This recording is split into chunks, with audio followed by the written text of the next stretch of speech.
Welcome, everyone, to today's focus for Thursday, February the 2nd, 2023 at 11:58 a.m. Central Time.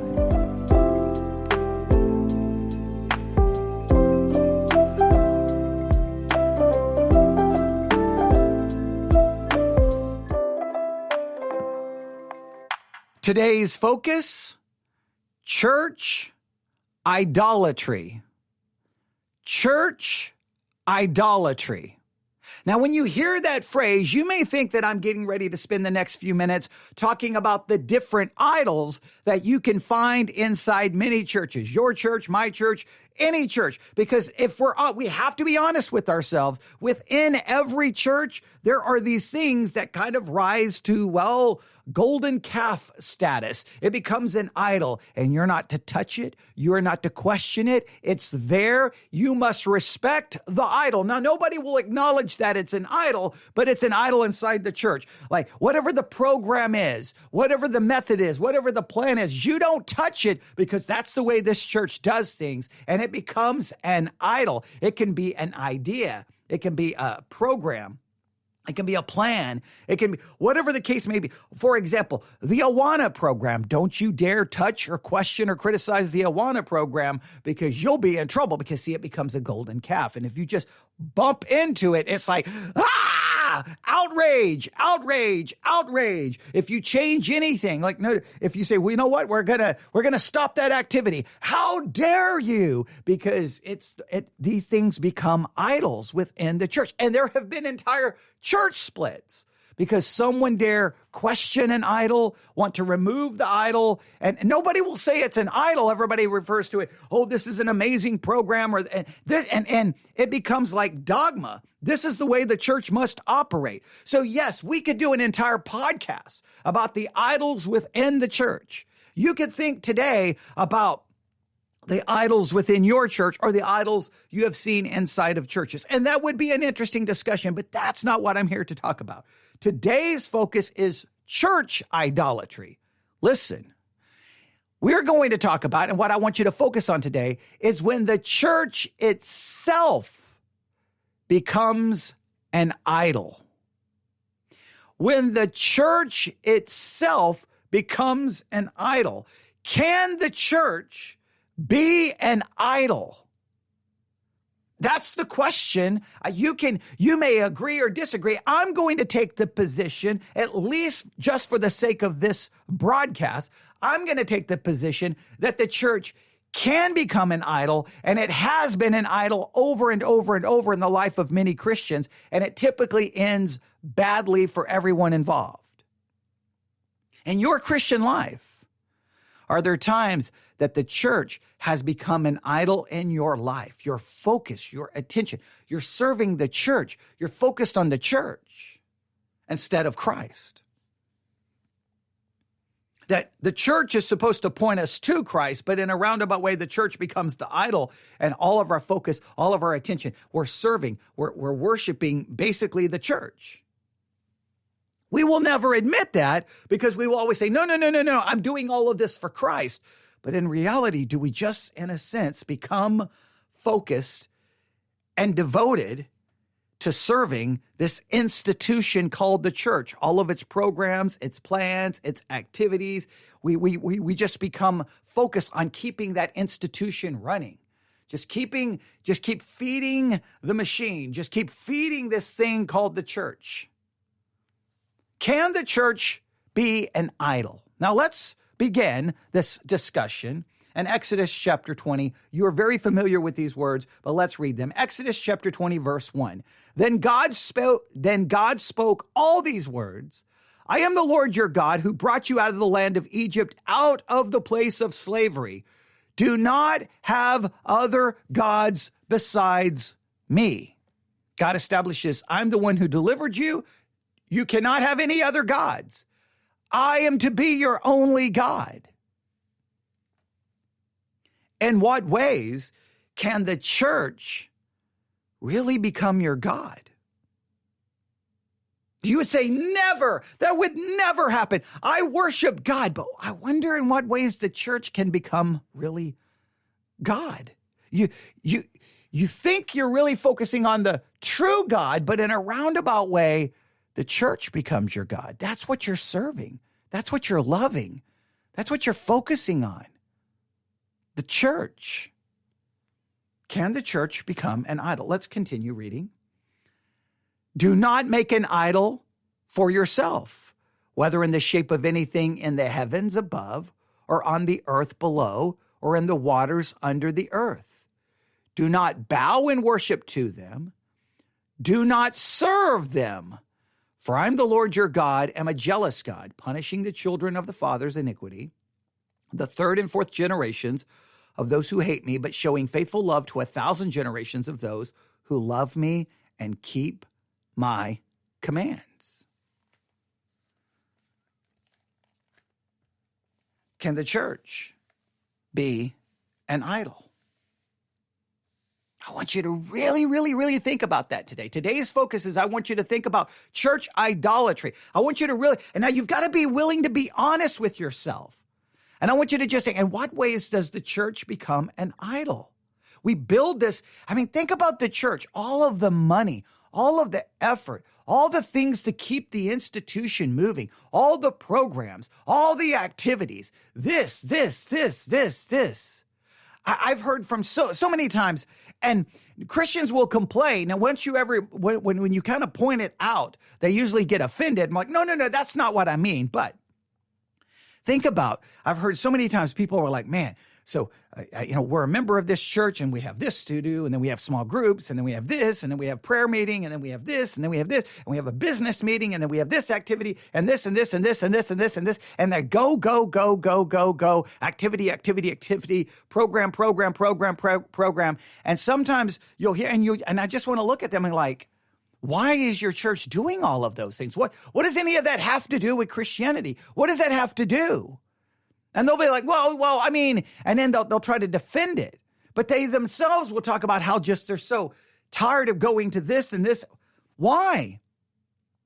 Because it sounds like your focus, your attention, your devotion is to this institution and to all of its programs. And think of all the money and the effort and the time trying to keep feeding the machine. Now, I am not in any way saying, well, just throw out the local church. I'm not saying that. I'm saying that we have to have a heart-to-heart talk. We have to look in the mirror and go, but when does the church become elevated to almost like idol status? And in a roundabout way, the idol replaces God. We say we're serving God, but the idol becomes almost an alternative to God. Becomes a substitute God. It becomes a false God. It becomes an idol. We're still claiming that we're serving the true God, but the church really becomes the focus. I mean, think of all the time and the effort, volunteers, business meetings, all the fighting and the arguing and the difficulties. Everything that comes to play within the local body. And I'm not saying that all of that, by no means, I'm not saying all of that means throw it out. I'm just saying that it's a very subtle thing because it's the church, right? It's the church. It can't be bad. I'm not saying the church is bad. I'm saying the church can become an idol, which at that point it does become bad. Let's work on an article. I came across this article. I don't even know how I found this article. I found some website that I never even been on, and all of a sudden I see this title, Can the Church Be an Idol? Can the church be an idol? And as soon as I saw that, I'm like, oh, there's our topic for today's focus. For today's focus, I'm going to have everyone deal with that question on their own. Can the church be an idol? How has the church been an idol in their life? And of course, when I do the today's focus, not only do I want to spark the conversation, I want to be a part of the conversation. So always email me your thoughts, newsif@yahoo.com, newsif@yahoo.com, or share your thoughts in the Discord channel. I mean, that's the whole point of these episodes, is to try to spark the conversation, because I think that's where we really can dig into these things. But let's see what this article has to say. Part of me wants to just stop right there and just say, you know what? There you go, guys. Today's focus, can the church be an idol? is the church an idol? In what ways is a church an idol? And just kind of leave it there and just say, tell me what you come up with. And then later we circle back to this. But I feel like I can't just leave it right there. I want to, but I feel like I've got to give you a little bit more because, you pay a lot of money for these broadcasts, right? Okay. Yeah, I'm making a little bit of a joke. All right, here we go. Can the church be an idol? Anything can be an idol, no matter how good it is, which means the church can indeed be an idol. It's a sneaky idol because Jesus loves the church and refers to it as his body of believers. But we have turned the church into a religious institution, and sadly, we've overcomplicated and at the same time watered down our calling to spread the good news. I don't think there's any way to deny that the church has been turned into, I don't even like to refer to it sometimes as a religious institution. I think sometimes it's been turned into nothing more than basically a business, an organization, a corporation. And we have all of these committees and this and this and this. And everybody I want the church to do this, and I want the church to do this, and I want. And everybody has these expectations and these demands from their idol. And they're like, this is my idol here. This is. And it's like, wait, what are you worshiping? What are you focused on? And little by little, they're focused on the church. Now, listen to me. You've probably heard people say this. You may have even said this. I have seen people very committed to a church and everything goes horribly wrong. It blows up. Church split, division, fighting, arguing, and people experience pain, hurt, betrayal, deception, trauma, and it's real. And I'm by no means diminishing it. But many of them will say, well, I no longer go to church. I'm tired of church. I was hurt in the church. And in many cases, you will see not only have they walked away from the church, this has had a profoundly negative impact on their faith itself. Now, if the church hurt them, that's horrible. I'm not minimizing it. But if your focus is on Christ, if your faith is in Christ, what happened in the church can hurt and can bother you, but your faith should still remain intact because your faith was never in the church, right? You weren't serving the church. You weren't obeying the church in a sense. You weren't bowing and worshiping the church. Your focus was on Christ. But I think we can all agree that for many people, many people, this is so important. Their faith is so connected to the institution that when the institution lets them down, it has a profoundly negative impact on their faith, meaning that maybe their faith was more focused on the church than it was Christ. Then in a way, the church came between them and Christ. Would that not be sufficient evidence of it becoming an idol? I think it would. The idol let you down. The idol hurt you. The idol caused trauma. The idol failed you. But it has now profoundly, and it's had a profoundly negative impact on your faith itself. That's church idolatry.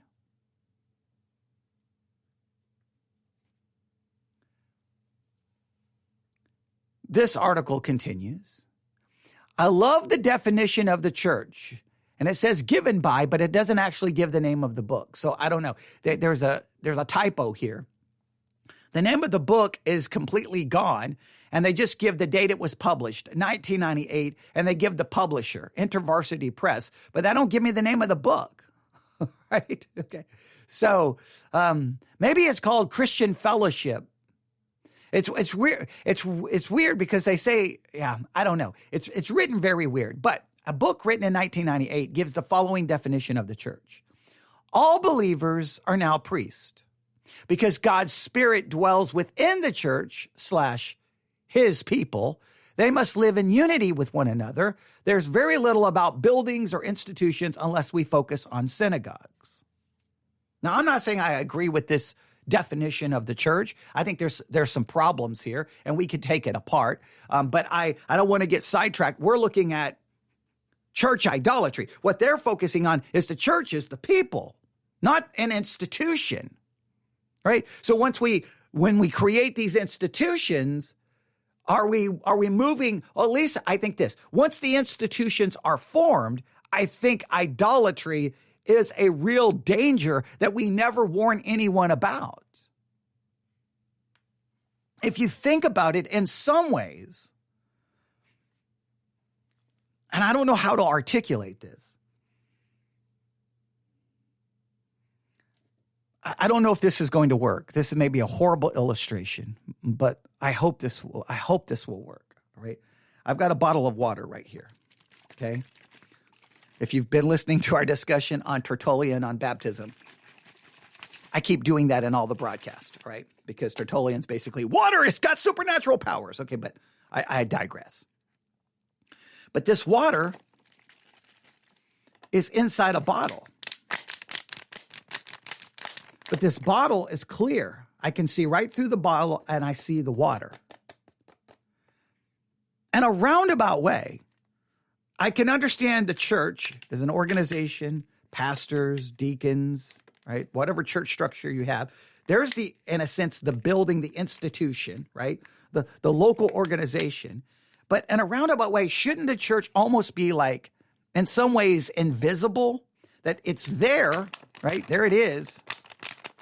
But when I look at it, I don't even see it. I just see the water. I don't see the bottle. I see the water. Because this bottle is clear. It's clear, right? I know the bottle is there, but I see the water. In a roundabout way, shouldn't the church, even though it's there, be basically clear that we don't really see it? It's there, but it's kind of invisible, right? It's there. We see Christ. We see him. The church is simply, it's there. It has its purpose, but everything about the church is to point to Christ. But so many times the church itself becomes the thing that we serve. It's supposed to be about Christ, but we say we're serving Christ, but in reality, we start serving the bottle. We start serving the institution. And it requires our time and our money and our effort. And it requires being involved in this activity and this activity and this activity and this activity. And we got to raise money and we need to build this building and we need to build this building and we need volunteers for this. And we're going to do this and we're going to have a fall festival and we're going to do this and we're going to have a Valentine's banquet. And then we're going to have a Mother's Day and we need this and we need this and we need to buy this material and we need to, and you've got to constantly keep feeding the institution. You got to keep constant and we need a new plan and we need a new this and we need, because we got to get more visitors and we got to replace the members because if we don't replace at least 17 members, you're going to lose, and all the statistics and goes into this and this and this and this. And we need advertising and we need marketing and we need a new sign and we need this and we need to do, and we need to do this and we need to do, we need to make sure we have, we have a church flyer or church bulletin. We got to make sure we give those out, and we got to make sure we do this, and we got to, and maybe we'll get bumper stickers, and maybe we'll do, and we'll send out flyers in the mail, and it's like, it's constant, all of these things that we're doing, and it requires money, and it requires time, and it requires effort, and it's never ending, and we're constantly feeding this organization. Now, I'm not sure I completely agree with their idea. They like their definition because it just focuses on the people. Forget the institution. But once the institution is there, we can't deny that the institution, in many cases, instead of using my illustration of the bottle where we see the water, it becomes a bottle where we don't see what's inside of it. And what we see is the bottle. Like in this water bottle, the focus is on the water, not on the bottle. Some bottles, you can't see the liquid contained within, and it's the bottle gets the attention. Does the church get the attention? Does the church get the focus, the devotion, the time, the effort, the money? Now, we say we do all of that for Christ, But you see how subtle it can be, that in reality, you're bowing, worshiping, and serving the institution. We have built an idol that we say is going to lead us to the promised land, but reality, it's just becomes an institution that feeds itself and needs all of our devotion and time and love to keep it going. And it doesn't actually get us to Christ. Church idolatry. Now, the next paragraph. The church is best depicted in the book of Acts. It was the first time believers were referred to as Christians. The people were united with their beliefs about Jesus and lived together as a community. Their fellowship was outside, which meant their witness was uncovered and visible for others to observe. Thousands of people came to believe in Jesus because of their unity in Christ. Now, this paragraph, I have a problem because I do get tired of everyone always going to Acts going, that's what the church should be. We need to get back to an Acts kind of church. Everyone says that, but nobody really wants an Acts kind of church. I mean, you do sell all of your property and have it in common. Everyone sell their property, give it to the church, and nobody's going to do that. Meet every single day. Nobody's going to do it. So what we do with Acts is we go through, and it's like a buffet. We're like, I'm going to take a little bit of this from Acts, a little bit from this from Acts. We romanticize it into this beautiful idea of what the church should be, but it's not even really, it's something we've created because it's not really Acts, because we leave out the things we don't want to do, and we've created something else, this noble idea of what the church should be. And I'm glad we have these noble ideas of what we want the church to be. But the reality is, I think we have what we want it to be, and then we just keep adding and adding. Everyone's got their ideas of what they want from the church. And sometimes I'm like, was the church ever designed to give you all of these things?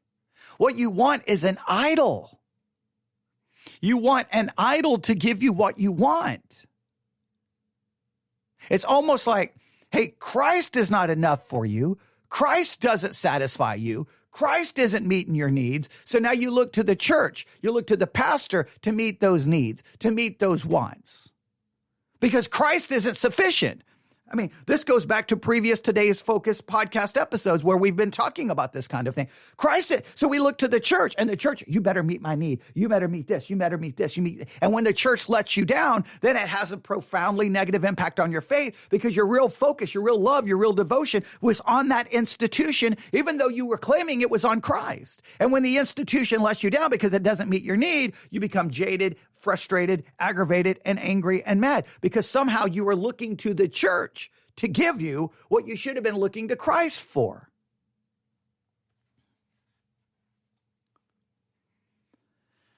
When you think of an idol, I'm sure the golden calf in Exodus comes to mind. We often think of an idol as a graven image, something tangible that we can see and touch.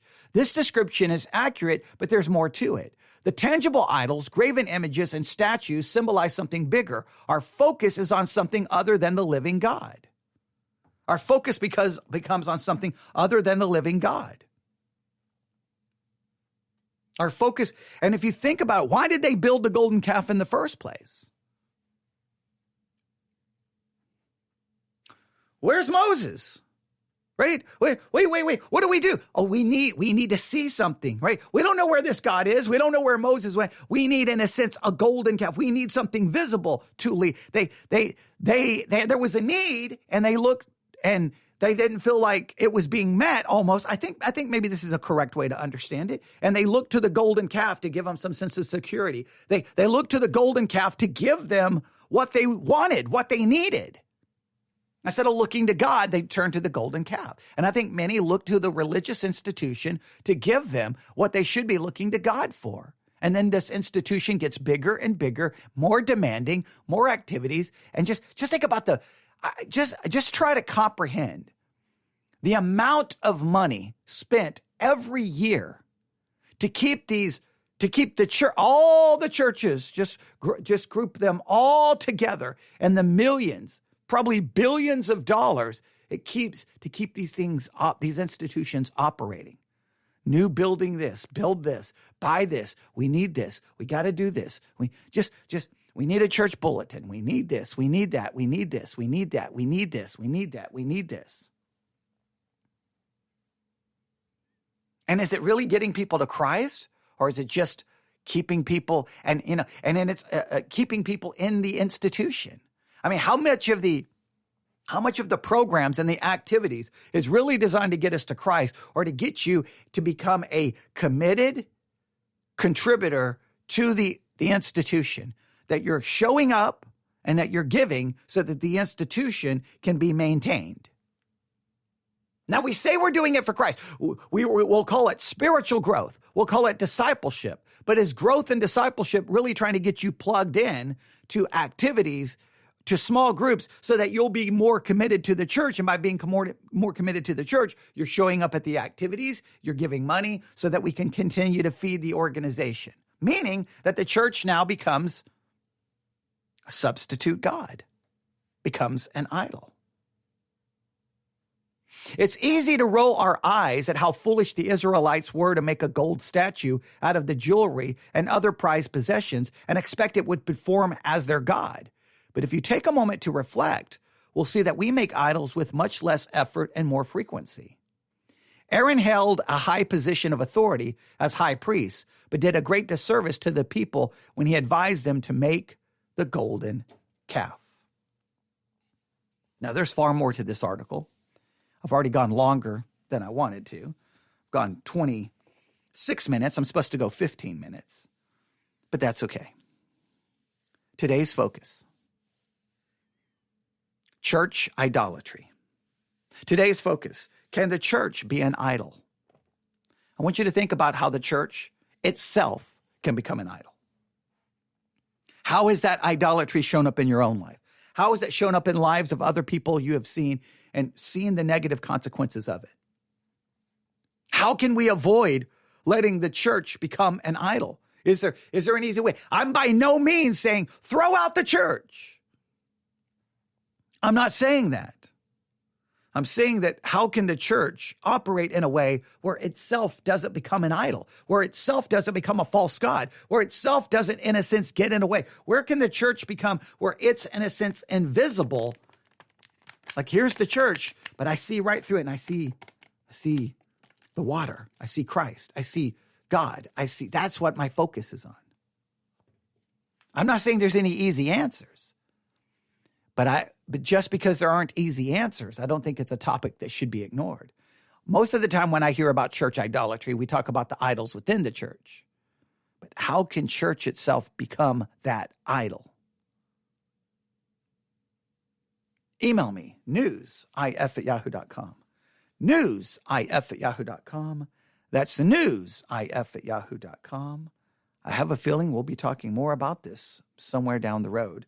But that is your today's focus for Thursday, February the 2nd, 2023. Church idolatry.